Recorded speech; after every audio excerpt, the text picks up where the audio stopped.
Gálatas 4, versículo 1, fala assim: digo, pois, que todo o tempo em que o herdeiro é menino, em nada difere do servo, ainda que seja senhor de tudo, mas ele está debaixo de tutores e curadores até o tempo determinado pelo seu pai.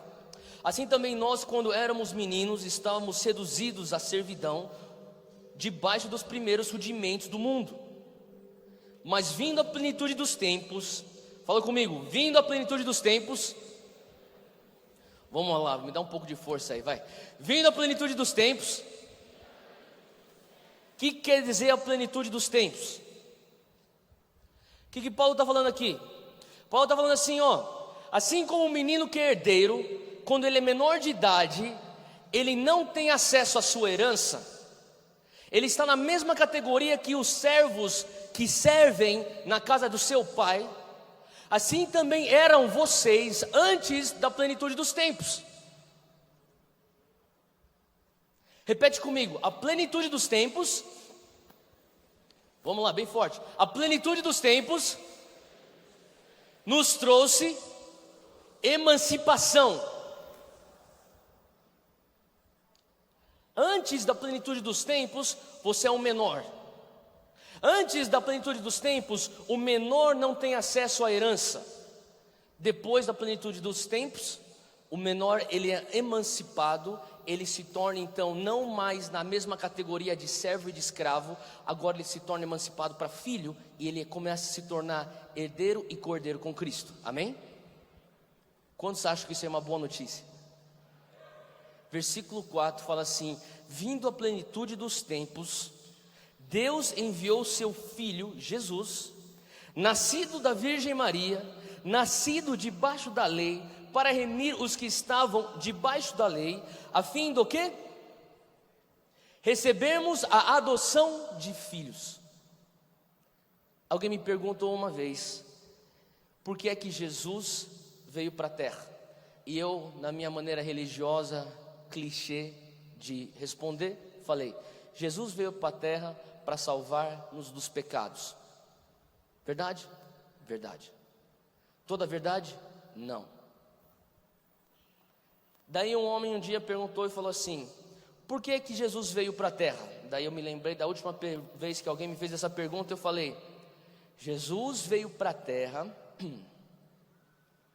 para nos salvar de nossos pecados, para que viéssemos ter acesso ao reino de Deus estabelecido aqui na terra. Verdade? Verdade. Toda verdade? Também não. E ultimamente o Senhor tem falado comigo sobre exatamente esse versículo 4 e versículo 5. E o Senhor tem falado assim: está mais do que explícito que é para isso que eu vim para a terra. Eu vim para a terra através do meu filho Jesus, encarnado como homem, para que o homem, a humanidade fosse salva dos seus pecados, para que então eles fossem coparticipantes com a restauração do reino de Deus aqui na terra, mas tudo num contexto de adoção de filhos. Por quê? Porque eu comecei a questionar a Deus e falar assim: Senhor, o Senhor não poderia nos salvar de nossos pecados e ainda nos manter como servos na tua casa? Sim. O Senhor não poderia nos salvar de nossos pecados, nós nos tornarmos servos que apaziguamos já a ira de Deus, e agora seremos então coparticipantes para trazer o teu reino aqui na terra e estabelecer o teu reino em todas as esferas dessa sociedade, até que todos os reinos deste mundo se tornem o reino do nosso Deus?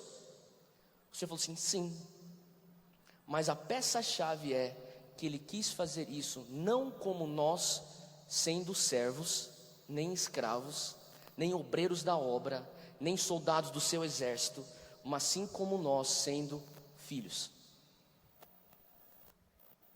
Aí que está a parada, mano. Filhos. O reino de Deus tem um sistema de governo chamado família. Fala comigo, família. Esse aí é o sistema de governo do reino de Deus. O reino de Deus não é o marketing de rede. Amém? Quantos são gratos que não é um marketing de rede? Cara, glória a Deus por Amway, glória a Deus por Mary Kay, glória a Deus por Herbalife, mas isso não é o reino de Deus. Eu não preciso ir para o meu líder, para que o meu líder vá para o líder dele, para que aquele líder vá para o líder dele, para ele conseguir chegar nas portas do céu e perguntar: aí, eu posso ter uma consulta aí com Deus, porque o liderado do meu liderado, do meu liderado, do meu liderado, está precisando ter uma conversinha aí com o pai. Tem como? Não. Deus não tem neto, Deus não tem bisneto, Deus só tem filho.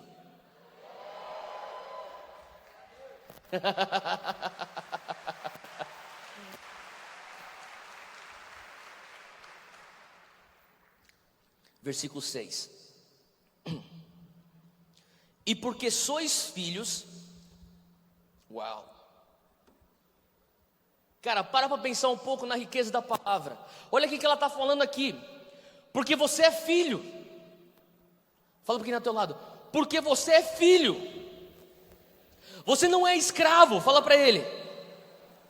Você não é simplesmente um obreiro. Você é filho. Ele fala assim: porque você é filho, ou porque vocês são filhos, Deus enviou ao nosso coração. Fala assim: Deus enviou ao meu coração o Espírito de seu Filho. Quem que é o Espírito de seu Filho? É o Espírito Santo. Quando você é adotado para a família de Deus, quando você tem um novo nascimento, o Espírito Santo vem fazer morada dentro de você. Para que ele vem fazer morada dentro de você? O cara que cresceu indo para a escola dominical, ou o cara que já vai para a igreja há alguns anos, vai falar assim: bom, o Espírito Santo vem para o nosso coração para nos dar uma nova natureza, porque nós nascemos de novo, para nos remir de nossos pecados. Não. Paulo está falando que isso também é verdade, mas Paulo fala assim que o Espírito Santo vem no teu coração com o intuito de te dar o espírito de adoção. Então, não tem como você falar de mover do Espírito Santo sem você falar de adoção. Não tem como você falar do mover do Espírito Santo sem você abordar o contexto de família. Não tem como você falar assim: Espírito Santo, entra no meu coração, Espírito Santo, se mova nas nossas reuniões, Espírito Santo, ó Pai, dirija o nosso ministério, Espírito Santo, esse negócio aqui que nós estamos construindo, Espírito Santo, tem que ser tudo levado e guiado por Ti, Espírito Santo. Se você ainda está numa mentalidade de órfão, se o Espírito Santo está na parada, ele vai transformar a tua orfandade em filiação. A verdadeira obra do Espírito Santo vai fazer você ser parte da família de Deus. E ele fala assim no versículo 6, acompanha aí comigo, o versículo 6 diz assim que: porque vocês são filhos, Deus enviou aos nossos corações o Espírito Santo, e é o Espírito Santo que nos capacita a clamar: Abba, Pai. Em outras palavras, o Espírito Santo é aquele que te auxilia, é o Espírito Santo aquele que abre caminho, é o Espírito Santo que te ensina a ter intimidade com o papai. Cara, sabe uma coisa que me entristece? Me entristece, graças a Deus eu tive o privilégio, tenho tido a honra de poder estar viajando e ministrando em alguns lugares pelo Brasil e até fora. Mas eu tenho visto as pessoas, elas vêm, elas falam assim: pô, você é o Theo do Dunamis, né? Pô, a gente tem escutado que Deus tem feito milagres e se movendo de maneiras sobrenaturais nas universidades através dos Dunamis. E nos congressos do Dunamis, nos eventos do Dunamis, existe poder Dunamis. Falei, Eles falam assim: aí, a gente vai te dar um microfone, você fica aqui na frente e faz a parada acontecer aí. Como se eu fosse um animador de auditório. E eu lembro que eu sem perceber, eu comecei a viajar a alguns lugares e eu falava assim: vamos trazer uma palavra, a gente chama o fogo do Espírito Santo, geral vai estar fritando debaixo da unção, a gente taca um pouco de vinho lá, galera rindo no Espírito, pega o próximo voo, estou fora daqui, próximo lugar. E o Espírito Santo começou a me convencer. Ele falou assim: você está só reforçando um comportamento que me entristece. Falei, Deus, como assim um comportamento que te entristece? Ele falou assim, eles estão usando o meu Espírito Santo, assim como antes de suas conversões eles usavam baseado.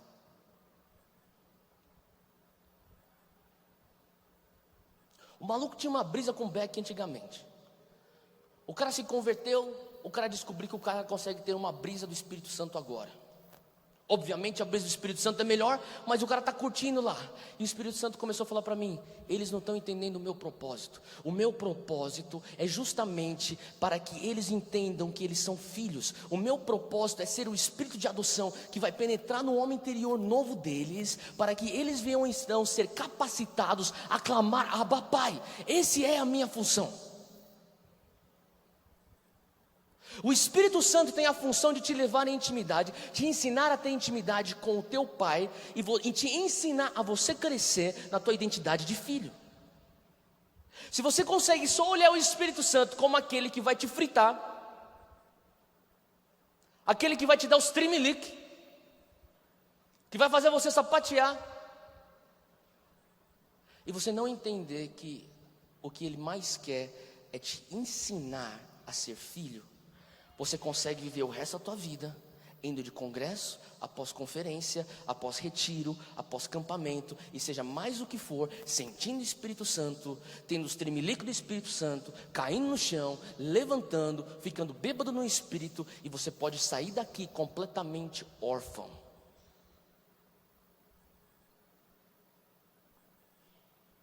Alguém me perguntou, Theo, quando você fala assim, Deus, qual que é a primeira coisa que passa na tua cabeça? Eu falei, que pergunta de pegadinha é essa? O que você está querendo falar comigo? Ele falou assim, esse é um pastor que eu respeito muito. Ele falou assim, muitas vezes a gente fala, Deus, existe uma geração que a primeira coisa que vem na cabeça é Deus igual a Senhor e dono. É verdade que Ele é teu Senhor? É. É verdade que Ele é teu dono? Que a tua vida é propriedade dele? É. Mas eu creio que Deus está procurando uma geração que quando nós falamos a palavra Deus, a primeira coisa que passa pela nossa cabeça é meu papai. E hoje eu quero falar um pouco sobre o espírito de filiação. Eu quero falar um pouco sobre o amor do coração do Pai. Amém? Eu falo para você que quando eu comecei a entender o amor do coração do Abba Pai para mim, foi talvez a coisa mais libertadora que eu já tive na minha vida. E olha que eu já passei por muita libertação. Abre comigo aí em 1 João 4.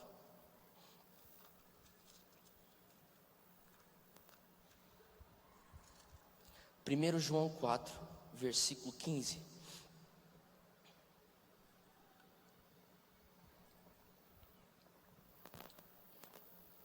Ele fala assim, qualquer que confessar que Jesus é o Filho de Deus, Deus está nele e ele em Deus. Para aí.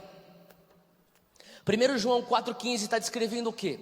O processo de conversão. 1 João 4,15 está explicando o quê? Novo nascimento, amém? Será que a gente pode concordar nisso? Sim? Segue aí comigo 16. Fala assim, e nós conhecemos e cremos no amor que Deus nos tem. Deus é amor e quem está em amor está em Deus e Deus nele, amém? Concordando até aqui? 17. Nisto é perfeito o amor para conosco, para que no dia do juízo tenhamos confiança. Porque qual Ele é, somos nós também neste mundo. No amor não há temor, antes o perfeito lança fora o medo. Fala comigo, o perfeito amor lança fora todo medo. Porque o temor tem consigo a pena, e o que teme não é perfeito em amor. O Senhor começou a falar comigo sobre o perfeito amor eliminando todo medo. Eu queria que você fechasse teus olhos por um segundo.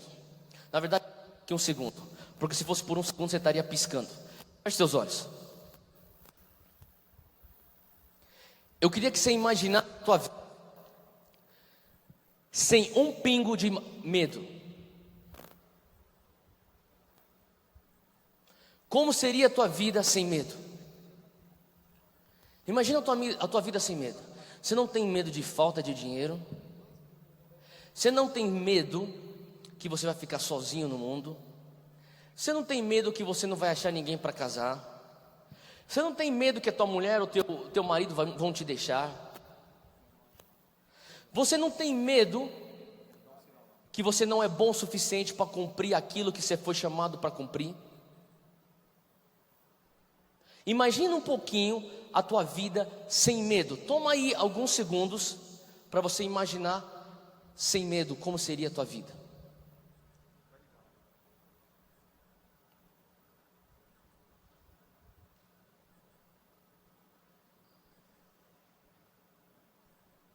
Continua aí. Não sei você, mas para mim um dos maiores medos que eu tinha é: Deus, será que eu vou conseguir cumprir a visão que o Senhor me deu?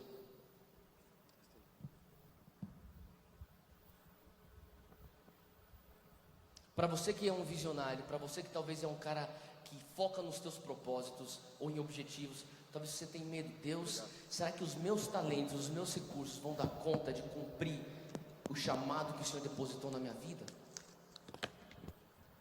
Ou para você que é uma pessoa muito relacional, você está pensando: será que eu vou sempre ter pessoas que me amam ao meu redor?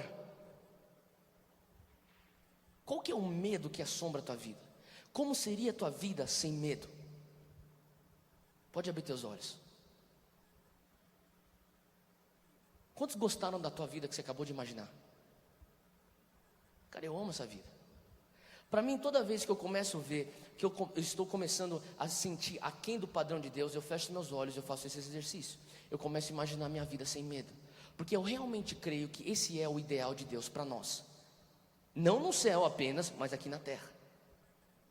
O Senhor tem falado comigo uma geração que é destemida, uma geração ousada. Eu tenho falado assim: Deus, quantos de vocês querem ser essa geração que vão sair fazendo grandes empreitadas para o nosso Deus? Vocês têm sonhos? Sim ou não? Pergunta para ele lá, você tem sonho? Cara, eu não sei se você tem aquela coisa dentro de você que te instiga, que te puxa para correr atrás dos teus sonhos. Você tem sonho ou não? Então o Senhor tem falado comigo assim: existe uma geração que ela busca ser ousada para cumprir os meus sonhos. Ela busca ser ousada para fazer minha obra. Ela busca para estabelecer o reino de Deus aqui na terra. Ela busca e fala assim: Deus, eu sou chamado para a política, eu quero levar o teu reino para dentro do Senado. Pai, eu sou chamado para a educação, eu quero levar o teu reino para dentro das faculdades. Pai, eu sou chamado para a família, eu quero levar o teu reino para dentro das famílias do Brasil e do mundo. Glória a Deus por isso. Você quer ser ousado para fazer isso? Eu falei assim: Deus, eu quero ser ousado. Eu tenho um sonho, o Senhor tem me chamado. Eu estou aqui, Pai, eis-me aqui, eu sou ousado, eu quero. E você falou assim: então começa a se aperfeiçoar no meu amor. Não existe ousadia com medo. Sim? Não existe você ser ousado com medo. Não existe você ser um homem, uma mulher cheio de fé com medo.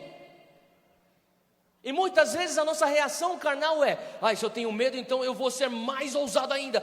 Eu vou enfrentar esses meus medos. Eu vou fazer cara feia e eu vou enfrentar o capeta. Cara, às vezes isso vai dar certo, só que a maneira mais sustentável disso começar a passar e ser eliminado da tua vida é você se aperfeiçoar no amor. E o Senhor começou a falar para mim aquilo que eu li em Mateus 3. Se você quiser, você escreve aí e depois você lê Mateus 3. O Senhor começou a falar para mim: Theo, você está entrando numa temporada na tua vida que até agora você conseguiu as coisas na base da tua ousadia.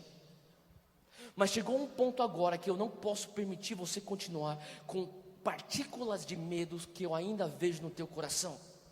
Eu preciso remover essas partículas de medo. Falei: Deus, mas como assim? O Senhor começou a falar para mim assim: a maneira de você chegar no teu próximo patamar é justamente fazendo o que o meu filho Jesus fez no começo do seu ministério.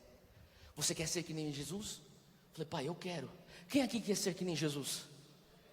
A gente fala assim, eu lembro que por muito tempo eu li os evangelhos. Eu tinha um pai espiritual, eu tenho um pai espiritual, e o nome dele é Dr. Kingsley Fletcher. Ele falava para mim assim: Theo, você vai passar um ano da tua vida e você vai ler Mateus, Marcos, Lucas, João.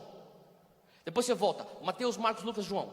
Depois você volta, Mateus, Marcos, Lucas, João. Depois você volta. Cara, e eu fiquei rodando aqueles livros sem parar. Mateus, Marcos, Lucas, João. Mateus, Marcos, Lucas, João. Mateus, Marcos. E daí ele falou assim: se você ler esses versículos, se você ler esses livros bastante, o suficiente, você vai começar a entender o reino de Deus. Eu falei assim: Deus, eu quero conhecer o reino de Deus, eu quero entender o ministério de Jesus, eu quero saber o que Jesus fez aqui, eu quero ser que nem Jesus. E daí ele falou assim: ó, para resumir, o que é que Jesus fez aqui na terra? 4 coisas que Jesus fez aqui na terra. Ele ensinou acerca do reino, ele pregou acerca do reino, ele curou o enfermo e ele libertou o cativo. Se você conseguir resumir tudo aquilo que você leu nos evangelhos, você vai entender que as ações de Jesus, elas se resumem a 4 coisas: ensinar, pregar o reino, curar enfermo e libertar endemoniado. É isso que Jesus fazia. Eu falava assim: Deus, eu quero fazer isso, eu quero fazer isso. E eu comecei, então eu falei assim: Deus, como que eu começo a curar enfermo? Deus, como que eu começo a expulsar demônio? Pai, eu preciso entender o teu reino, porque eu preciso ensinar o teu reino. Pai, eu preciso pregar o teu reino. Aonde que o Senhor quer que eu vá para que eu pregue o teu reino? E por muito tempo eu exerci o ministério dessa maneira. E talvez você está assim, dessa maneira, exercendo o teu chamado. O que não é nada mal, é muito bom. Mas eu falo para você que é inevitável. Você vai chegar num ponto da tua vida aonde você exercer o teu chamado dessa maneira vai catar e pegar num teto. E quando você chegar num teto, você vai falar assim: Deus, o que está acontecendo? E o Senhor me levou aquele dia, eu lembro muito nítido, como se fosse ontem. Ele me levou para Mateus 3. Ele falou assim: você quer ser que nem meu filho? Eu falei: Deus, eu estou tentando ser que nem teu filho faz 10 anos. Então ele falou assim: então comece que nem meu filho. Eu falei: como assim, Deus? E ele me levou para Mateus 3. Em Mateus 3 você vai ler o batismo de Jesus. E no batismo de Jesus fala que antes o João Batista estava, que era o primo de Jesus, ele estava no deserto e ele estava pregando: arrependei-vos, porque é chegado o reino dos céus. Faz sentido o que eu estou falando? Vocês entendem o que eu estou falando? João Batista está falando assim: arrependei-vos, porque é chegado o reino dos céus. E o Senhor tem falado comigo sobre essa palavra arrependei-vos. O arrependimento é a base para você começar a exercer o ministério de Jesus Cristo. Jesus Cristo veio trazer o reino dos céus. Só que o reino dos céus não poderia beneficiar as pessoas que não tivessem passado por arrependimento. E você pensa assim: Teo, eu me arrependi dos meus pecados, eu entrei para dentro da família de Deus, eu recebi o espírito de adoção, agora eu sou parte eu sou um santo, eu sou justificado, eu passei por isso já. E o Senhor tem falado comigo sobre o arrependimento evento e o arrependimento processo. Muitas pessoas se arrependem, e se você está aqui nesse lugar, você se arrependeu para dentro da família de Deus. Você teve um evento de arrependimento. Você teve talvez aquele dia que alguém fez um apelo, você veio para frente, você recebeu a mensagem da salvação, você repetiu a oração: Senhor Jesus, entra no meu coração, eu me arrependo dos meus pecados, vem aqui e faz morada, o Senhor é meu Salvador, e o Senhor é meu Senhor, em nome de Jesus, amém. Uau, sou uma nova criatura, cadê o batismo? Vamos lá. Amém? Isso aí é só uma metade do arrependimento. Qual que é a outra metade? A outra metade é uma metade na qual eu penso que estarei e espero estar envolvido para o resto dos meus dias, que é o processo de arrependimento. Existe então o evento do arrependimento e existe então o processo do arrependimento. E o Senhor tem falado para mim: para você entender o meu reino, para você ver o meu reino, você vai ter que não só ter o evento do arrependimento, mas você vai ter que passar pelo processo do arrependimento o resto da tua vida. E o que é o processo do arrependimento? Nada mais é do que a raiz da palavra grega de arrependimento, metanoia. Mudança de mentalidade. Paulo está falando em Romanos 12 para pessoas que já são novas convertidas. Ele fala assim: não se conformais com este mundo, sede transformados pela metanoia. Você se arrependeu para entrar na família? Agora, para você entender a identidade nova que você tem, para você crescer na tua identidade de filho, para você crescer na tua identidade de cidadão do reino, para você crescer na tua identidade de um cristão ou aquele que segue a Cristo, você vai ter que se engajar num processo de metanoia, num arrependimento. Então o que João Batista estava fazendo? João Batista era aquele que estava indo à frente de Jesus, estabelecendo a fundação, falando: ei, se vocês não mudarem a maneira de vocês pensarem, o Messias vai chegar aqui e vocês não vão ver nada. Vocês vão começar a ver revelações, vocês vão começar a ver, como se fossem relances da manifestação do reino de Deus, à torta direita. Um homem lá é curado, um homem aqui endemoniado foi liberto.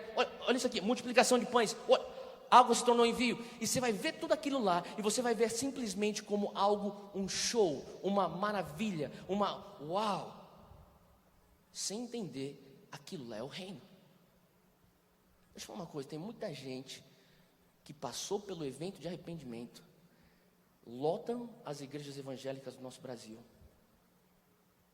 carregam ainda o espírito de orfandade, não pagam preço por arrependimento, não querem renovar sua mente, vão para cruzadas de milagres, recebem curas, até ministram curas, testemunham libertações, na sogra, no primo, na irmã, neles não, né?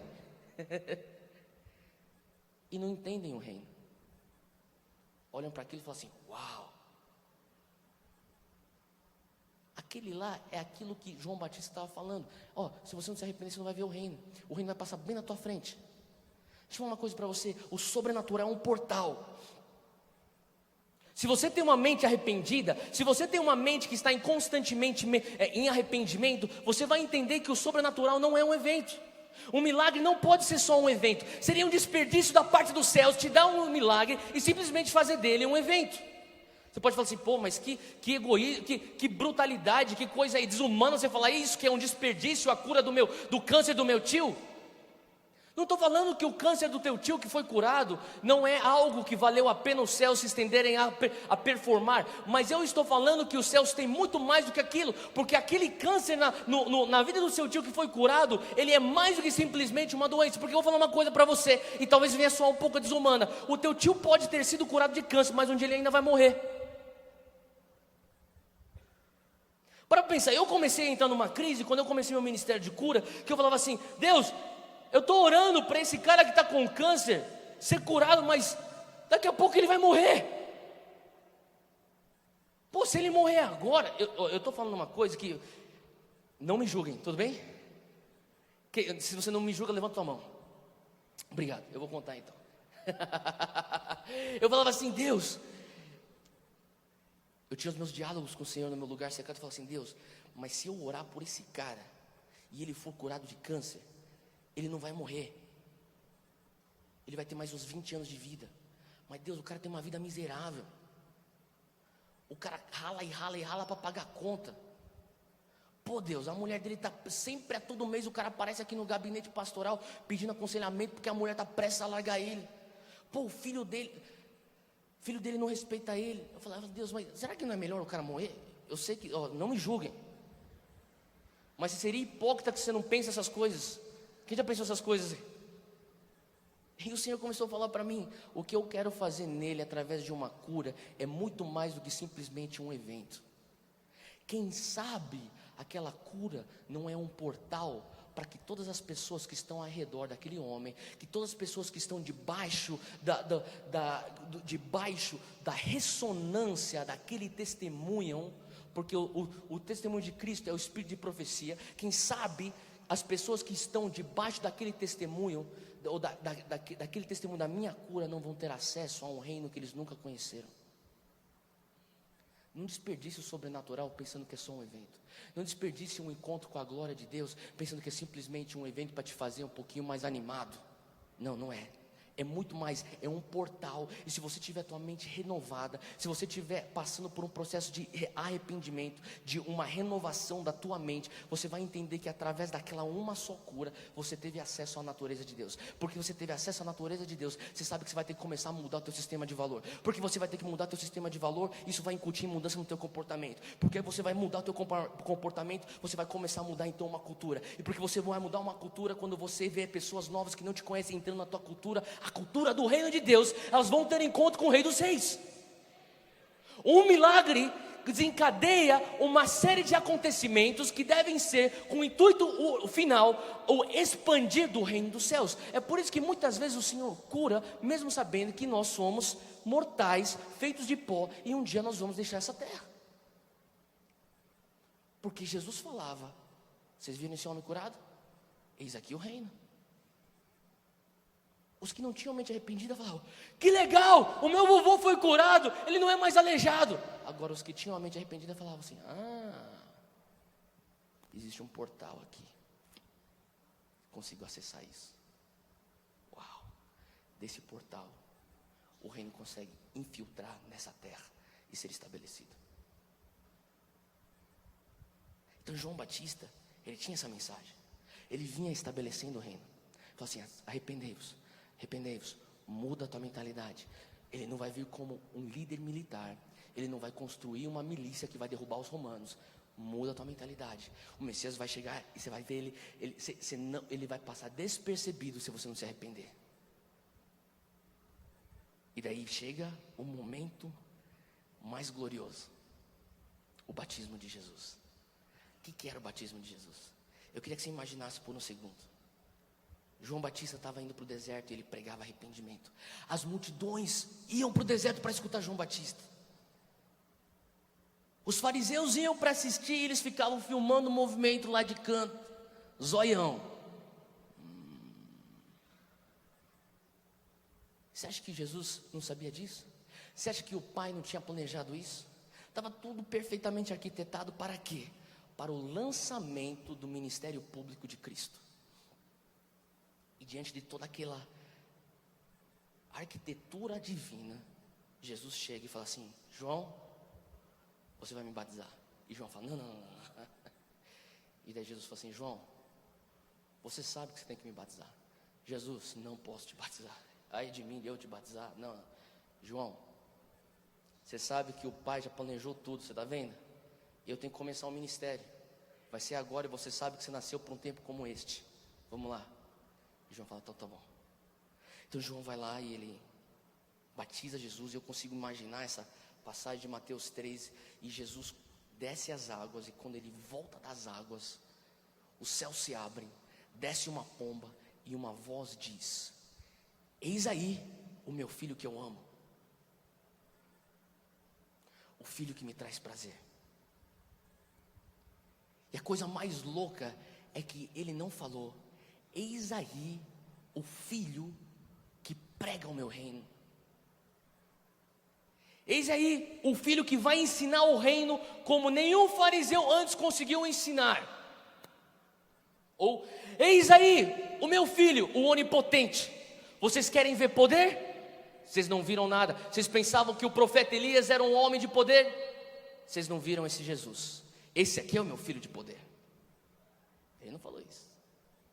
Ele não falou assim: eis aí o meu filho onisciente. Vocês pensam que rei Salomão era o homem mais sábio do mundo? Porque vocês não conheceram Jesus ainda.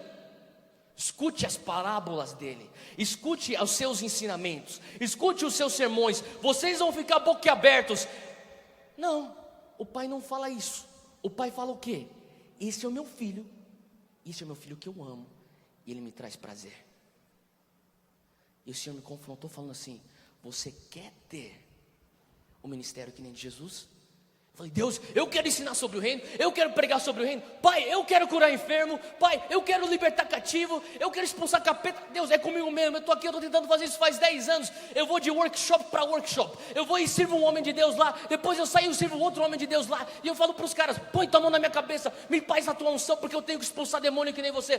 Põe a mão na tua cabeça, na minha cabeça, me passa a tua unção, porque eu tenho que orar e ver curas que nem você. Eu tenho feito isso a minha vida inteira, Deus. Eu tenho entrado em jejum, eu tenho entrado em oração, eu tenho entrado no estudo da palavra, eu me dedico, eu me sacrifico, eu me dou para isso, Deus. É lógico que eu quero fazer o ministério de Jesus. E o Senhor falou assim: então comece que nem Jesus. E o Senhor me fez uma pergunta que eu quero fazer para você hoje.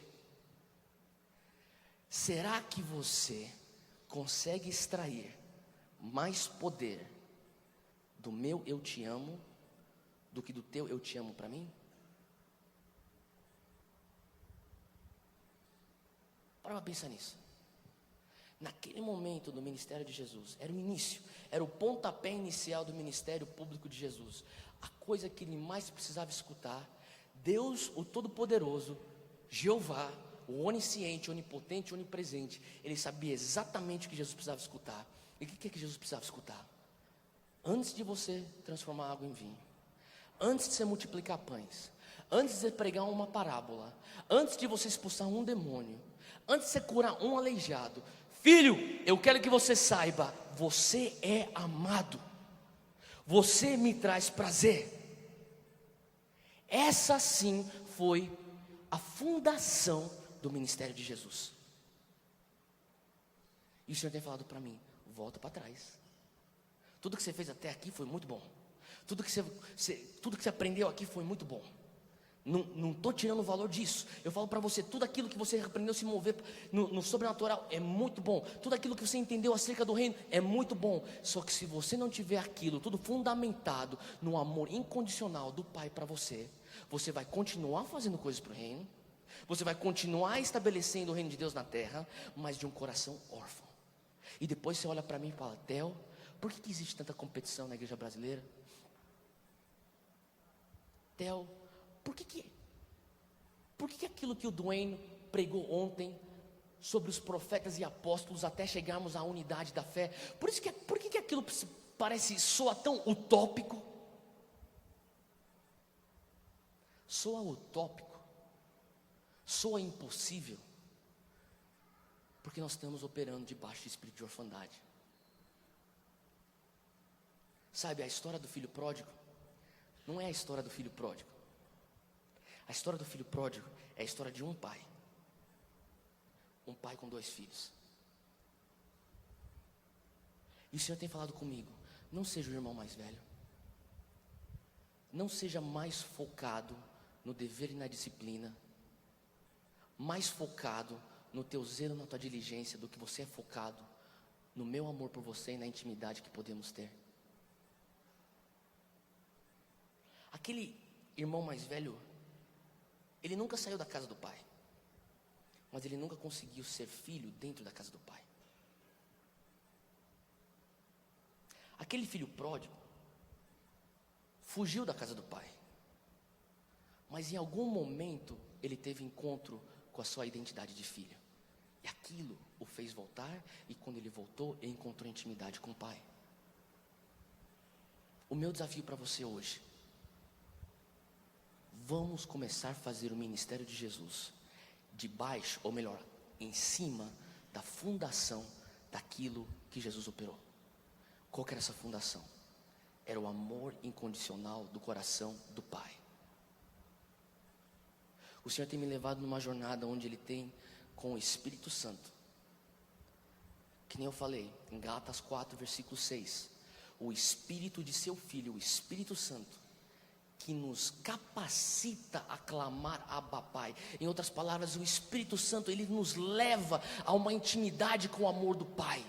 Essa é a função do Espírito Santo. E nesse processo, o Espírito Santo tem falado para mim, Theo, eu estou aqui para te levar a ter intimidade com teu Pai. Theo, eu estou aqui para te ensinar você a ser filho. Por isso que essa atitude que você acabou de ter é uma atitude de órfão. Vamos remover isso? Sim, Senhor. Tira isso de mim.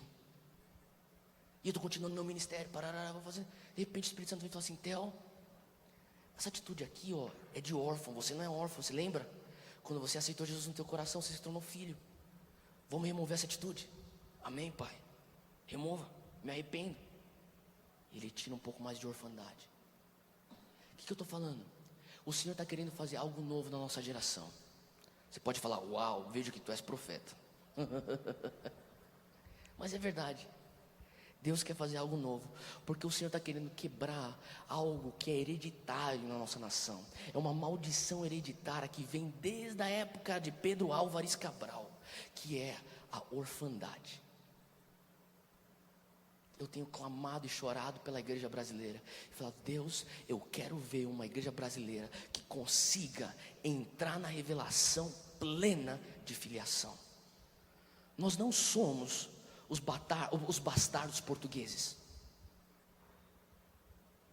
Se é que você entende o que eu estou falando.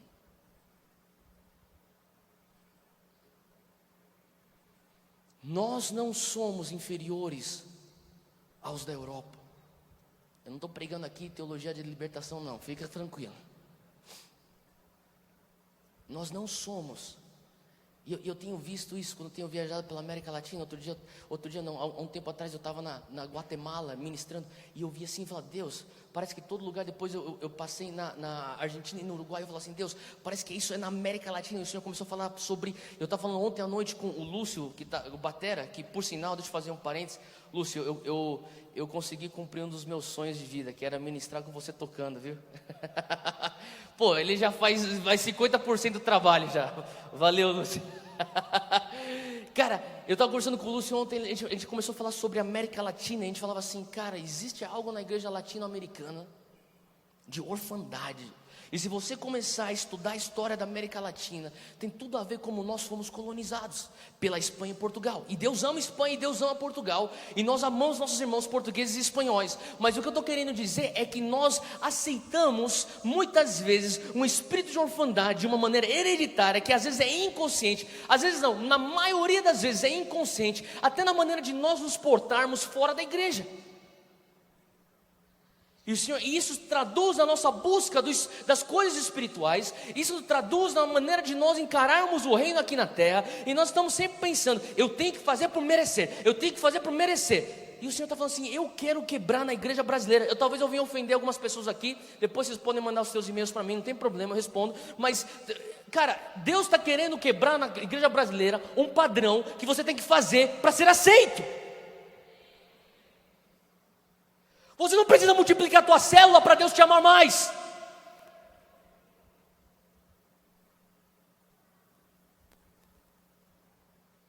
Você não precisa salvar não sei quantas vidas, curar não sei quantos enfermos, expulsar. Porque se você fizer, Deus vai honrar o teu passo de fé. E você é bem capaz de multiplicar a tua célula. E você é bem capaz de salvar outras pessoas para dentro do reino. E você é bem capaz de curar enfermos. E você é bem capaz de expulsar demônios. Só que na maioria dessas vezes que ele vai estar fazendo isso, ele estará fazendo isso pela misericórdia da pessoa recebendo tua ministração. E não porque ele aprova a tua unção. E daí o cara trouxa, ele vai lá e faz as coisas no espírito órfão. E Deus vai lá e ele dá um respaldo, porque ele tem misericórdia das pessoas que estão recebendo a ministração. E aquele cara não tem um entendimento, porque ele não passou por uma renovação da mente. E daí o cara fala assim, olha, eu estou certo. Eu acabei de pregar, eu estou liderando esse ministério, está se multiplicando. Meu irmão, está se multiplicando porque Deus tem misericórdia do povo. Não porque Ele está aprovando as tuas atitudes. E o Senhor está querendo trazer a nossa geração para um entendimento que você vai fazer ministério, você vai exercer teu chamado aqui na terra, você vai fazer aquilo que Deus te deu como uma visão, como um sonho, de uma essência de quem você é. Deixa eu falar uma coisa para você, eu acredito no mover de santidade. Eu acredito no mover de santidade. Eu não acredito no mover de santidade que é movido por medo e por culpa. Nada que é oriundo de medo vem de Deus. Eu não acredito no mover de santidade que fala, não transa com aquela menina senão você vai queimar no inferno. Pode ser verdade? Pode até ser verdade. Se o cara não arrepender, ele pode até ir para o inferno mesmo. Mas eu não acredito que a gente vai construir um mover de santidade dessa maneira. A gente não vai construir um mover de santidade falando assim, não toca naquela bebida alcoólica lá, senão você vai queimar no inferno. Não faz isso aí, senão você vai... Deus vai tacar o raio na tua cabeça. Você sabe o que eu estou falando? Daí o sujeito fica lá, ai meu Deus do céu, eu não posso, ai meu Deus do céu, eu não posso. Daí o cara aguenta 1 ano, acabou de se converter, passou por libertação, o cara está num grupo pequeno, o cara está sendo discipulado. Glória a Deus por isso, isso é muito bom, eu não estou falando contra isso. Ele continua naquele padrão, e daí ele vai lá, 2 anos, está firme, 3 anos, está firme, 4 anos, está firme. 5 anos ele fala assim, meu irmão, tá difícil, mas eu vou fazer força. E no 5º ano o cara faz força, ele consegue. No 6º ano ele consegue. Chega lá no 10º ano ele fala assim, sabe de uma coisa? Estou desgastado, estou cansado, o fardo não está leve, o jugo não está suave, eu vou pisar na jaca, daqui a pouco eu volto. Quem conhece casos assim? Levanta tua mão bem alto, se você conhece casos assim. Agora olha ao teu redor. Mantém tua mão levantada. Daí alguém me perguntou, Theo, por que no Brasil tem tantos jovens desviados? Eu falei, deixa eu te falar sobre um mover de santidade. Existe um negócio chamado mover de santidade. E eu começo a explicar isso que eu acabei de explicar. Agora, eu acredito no mover de santidade, sim, oriundo do amor. O mover de santidade que a gente consegue levar a pessoa a 1 João 4,19. O mover de santidade que a gente consegue fazer a pessoa crescer em Gálatas 4,6. Que fala assim, meu irmão, se você conseguir ser amado, você vai amar a Deus. E quando você é amado e você ama a Deus, você estabelece um romance com teu Pai. Amém? E quando você investe naquele romance, aquele romance se torna tão importante para você, que você começa a ver coisas na tua vida que você fala assim, isso aqui vai prejudicar o meu romance.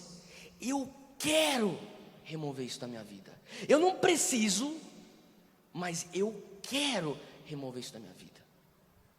E eu continuo investindo no meu romance com Jesus. E Jesus continua investindo no romance dele comigo. E ele me ama e eu amo ele. E ele me ama e eu amo ele. E de repente aparecem outras coisas. E eu falo assim, uau, isso aqui vai me impedir de amar mais a Deus. Eu quero remover isso da minha vida. E eu continuo no meu romance com Jesus. Eu continuo andando no meu caminhar com ele. E de repente vem uma tentação. E eu entendo que aquela tentação, ela vai me afastar do meu romance com Jesus. Eu falo, eu quero te ignorar, eu quero me afastar de você. Sai de mim, Satanás. E eu continuo no meu andar com Jesus. Nesse mover de santidade eu acredito.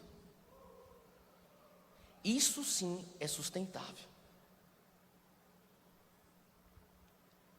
O Senhor tem falado para mim sobre um avivamento sustentável, estabelecer o reino de Deus de maneira sustentável, ver o sobrenatural, a manifestação do reino de Deus de uma maneira sustentável aqui na terra. Tudo é oriundo de amor. Tudo é oriundo de você ser amado por Deus, para você poder então amar a Deus. Feche teus olhos onde você está agora.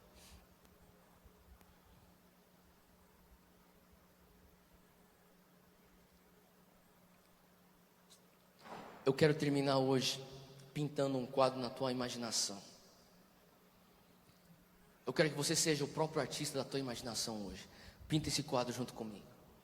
Eu queria que você imaginasse que você cresceu num orfanato. Você é um órfão.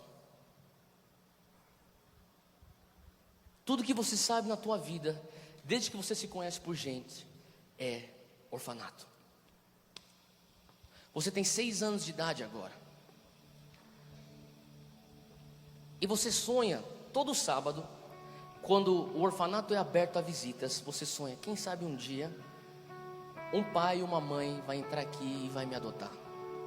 E daí num belo sábado você está sentado lá no parquinho daquele orfanato, e para um carro e sai um homem e uma mulher.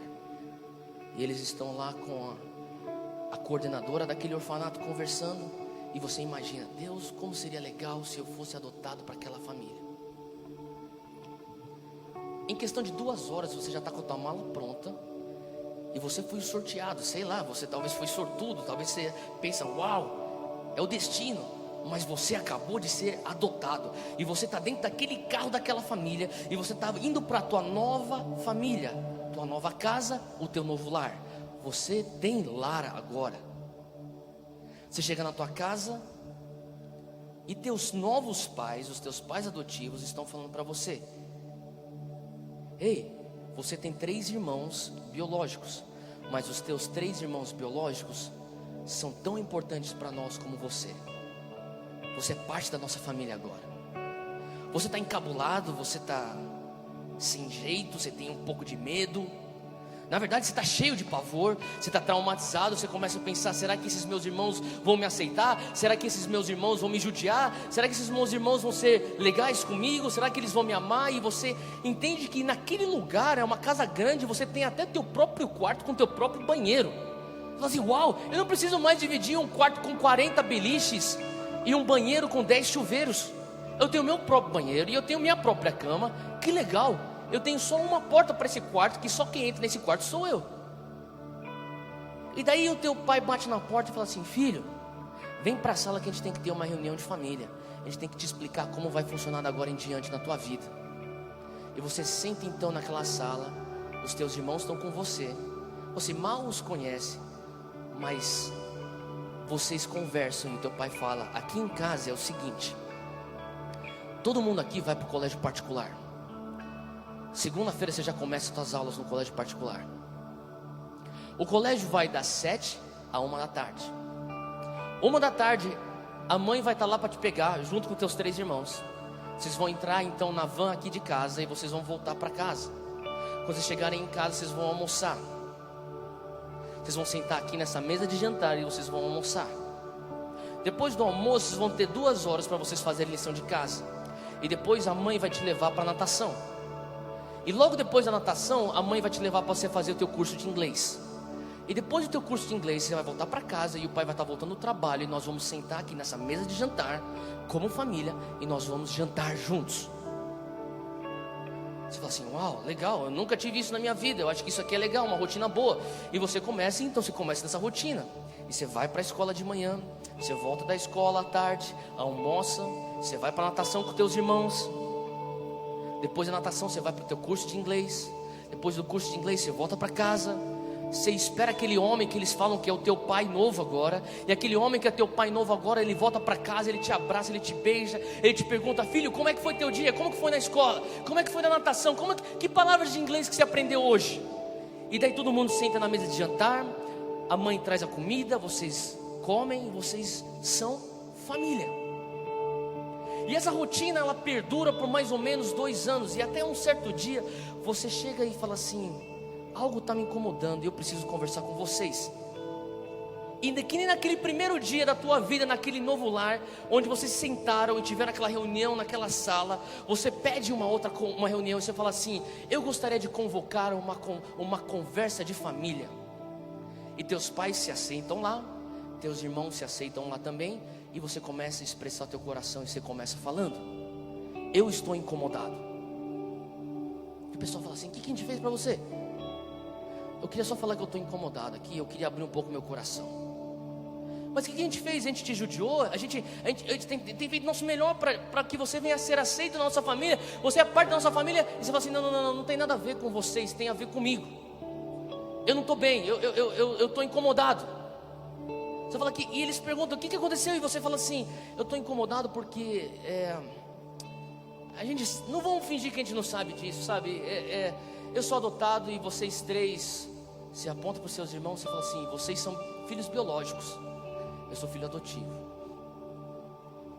E eu não sei, mas mãe, pai, eu aceito o colégio particular, mas a natação e a escola de inglês eu acho que já é demais. Eu não mereço. Meus irmãos biológicos podem ir lá, só que eu acho que isso já é demais para mim. Ah, outra coisa, pai, eu prefiro só jantar na mesa de jantar. Eu prefiro fazer o meu café da manhã e o meu almoço longe de vocês, lá na cozinha, porque eu acho que lá é melhor para mim, porque eu me sinto como se lá fosse o lugar que eu pertenço. Pai, outra coisa, quando é domingo e a gente vai para a igreja, faz o seguinte, pega os meus irmãos, põe eles no carro da família, pega a minha mãe, vai com ela para a igreja. Eu vou de condução porque eu não mereço entrar na igreja junto com meus irmãos, porque eu sou um filho adotivo. E o pai olha para aquele filho, e a mãe olha para aquele filho, e os irmãos olham para aquele irmão ou para aquela irmã, e eles choram, porque lá está um homem ou uma mulher que aceitou a adoção, mas vive dentro de uma família com espírito de órfão.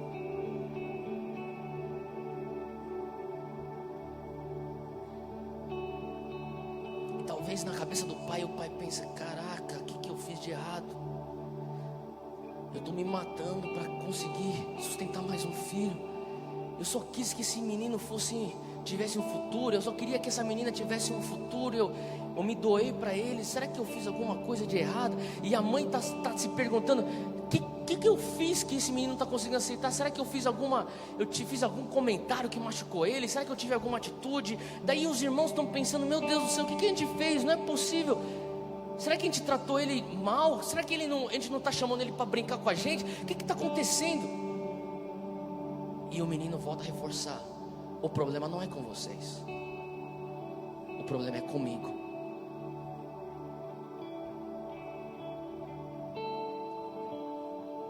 E o Senhor tem falado, muitas vezes nós já estamos dentro da casa, nós já estamos dentro da nossa família, só que ainda estamos agindo como órfãos. E o correto é nós falarmos que nem aquele menino, que nem aquela menina. O problema, Pai, não é com o Senhor. O problema, Jesus, não é com você. O problema, Espírito Santo, não é com você, porque você só me ajuda. O problema sou eu. Eu preciso aceitar a tua ajuda, Espírito Santo. Espírito Santo, me ajuda. Me ajuda a ser amado. Pai, me perdoa porque eu não tenho aceitado o teu amor. E se eu não aceitar o teu amor, eu nunca vou conseguir amar, porque a tua palavra assim diz em 1 João 4,19.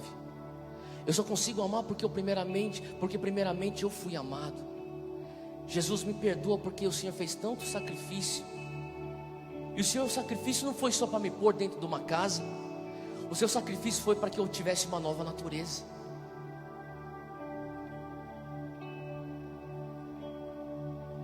Hoje o Senhor quer que você tenha um encontro com o amor do teu papai. Hoje o Senhor quer te alinhar com os padrões dos céus. Hoje o Senhor quer te alinhar com o padrão do que um filho é nos céus, do que uma filha é nos céus. Ele quer te tocar de uma maneira poderosa. Você não vai conseguir ser filho se esforçando. Você não vai conseguir ser filha se disciplinando.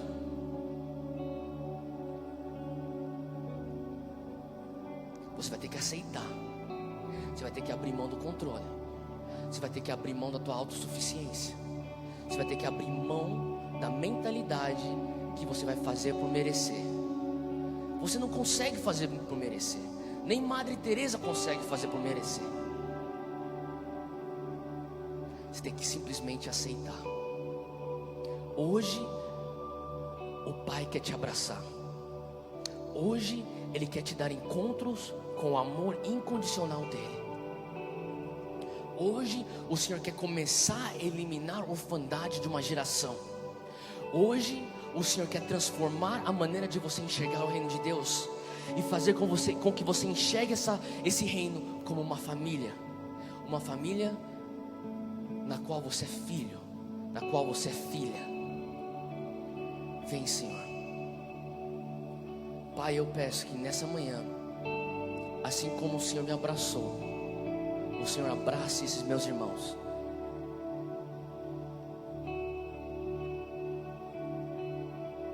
Se você está aí onde você está sentado, falando: Deus, eu preciso do teu abraço. Eu preciso eliminar a orfandade do meu coração. Eu preciso ser amado para eu poder amar. A palavra de Deus fala que o primeiro mandamento e o segundo mandamento, todas as leis e os profetas dependem dele. Agora, para você cumprir o primeiro mandamento, que é amar teu Deus, e para você conseguir cumprir o segundo mandamento, que é amar teu próximo, você nunca vai conseguir amar se você não for amado. O ponto inicial de tudo é ser amado. Assim como Jesus teve o ponto inicial do seu ministério público, a declaração de amor do Pai para ele, hoje o Pai quer declarar o amor dele para você. Você é meu filho amado, você é minha filha amada, e você me traz prazer. Você vai fazer grandes empreitadas para mim e para o meu reino. Mas antes de você começar, eu quero que você saiba: você é amado. Antes de você começar a fazer e ganhar almas para mim e impactar nações para mim, eu quero que você entenda que antes de você fazer qualquer coisa, você já me traz prazer. Porque o meu Espírito Santo te capacita a ser aquele que clama: papai, papai. O meu Espírito Santo te faz filho.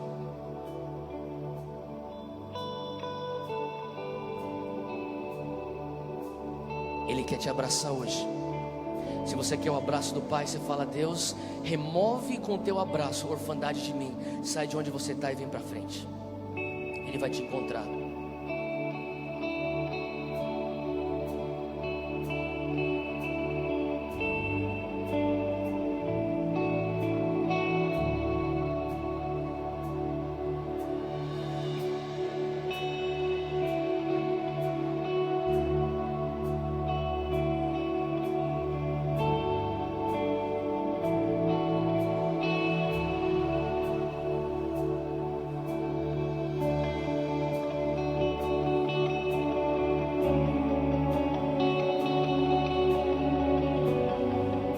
Hoje Ele quer derramar o seu amor sobre você. Você quer ser ousado, você quer ser ousada, você quer ser um homem corajoso de Deus, um Gideão, você quer ser uma Esther para a tua geração. Hoje o Senhor fala: eu quero remover medo do teu coração, e a única maneira que eu vou remover medo é injetando o meu amor, porque o meu perfeito amor elimina todo medo.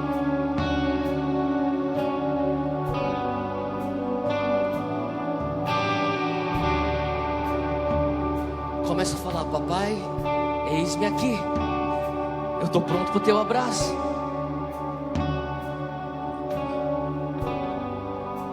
Eis-me aqui, eu estou pronto para o teu abraço, papai. Eu me arrependo, papai, de ter me vivido como um órfão dentro da tua casa. Pai, eu quero aceitar a plenitude daquilo que o meu irmão Jesus fez por mim. Pai, eu não quero que o sacrifício de Cristo seja só eu pôr o pé para dentro da porta de entrada. Pai, eu quero que o sacrifício de Cristo venha ser para mim eu viver a plenitude do que um filho tem direito a viver. É o teu amor.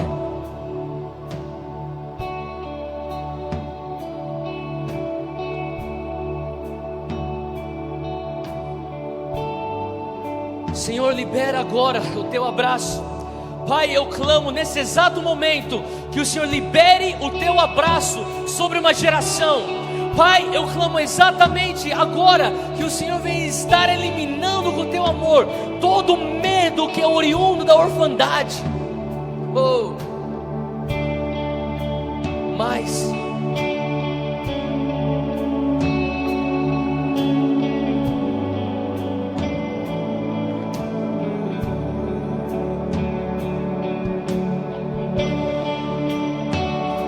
É só você e teu pai. É teu pai e você. Não espere que um homem de Deus te leve a ter esse abraço. Isso aí é a tua jornada, isso aí é a tua batalha, isso aí é teu, não é de mais ninguém, é teu. Esse abraço não é da tua igreja, esse abraço não é do teu líder, esse abraço é teu. Vai atrás do teu abraço, receba, se posicione para receber esse abraço.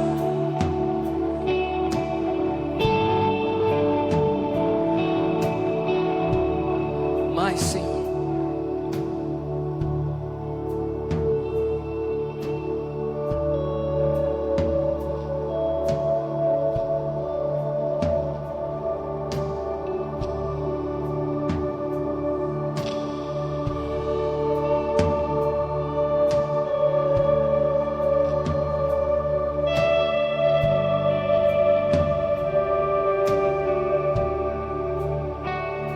mais, Senhor.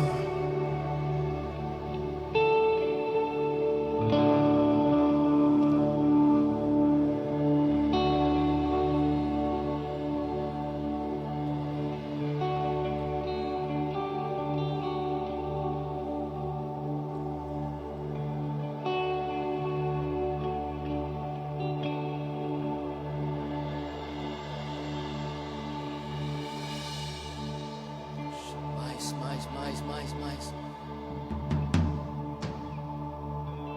Eis-nos aqui, Senhor.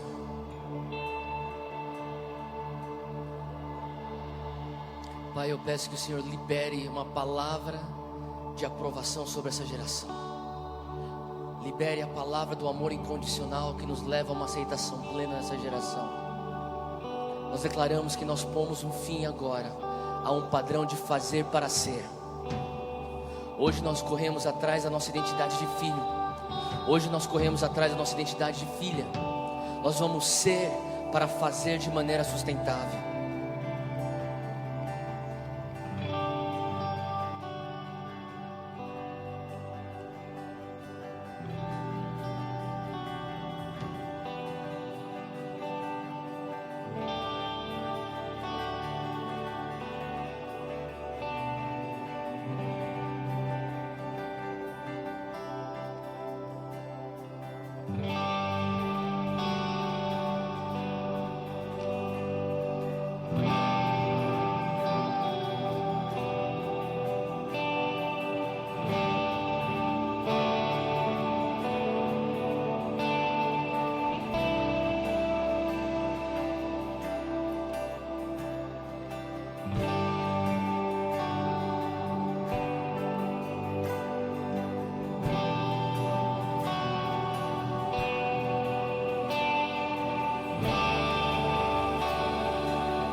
Se abrace assim, bote a sua mão assim ao redor do seu peito.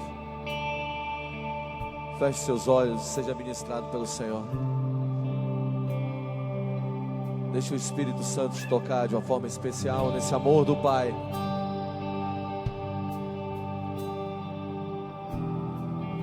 Deixe esse amor do Pai vir sobre você.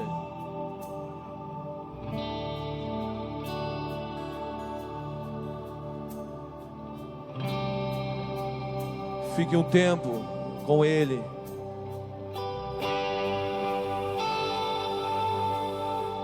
Seja ministrado. Se você quiser se ajoelhar, se ajoelhe.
Aleluia.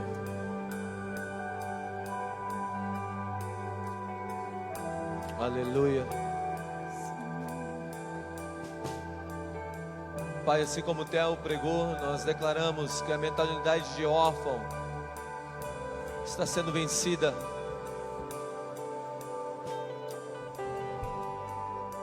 Senhor, assim como o teu filho declarou, a mentalidade de órfão está sendo arrancada de nós.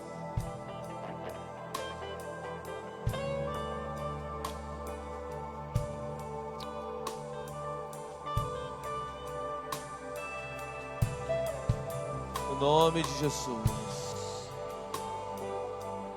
Amém. Amém. Amém. Amém.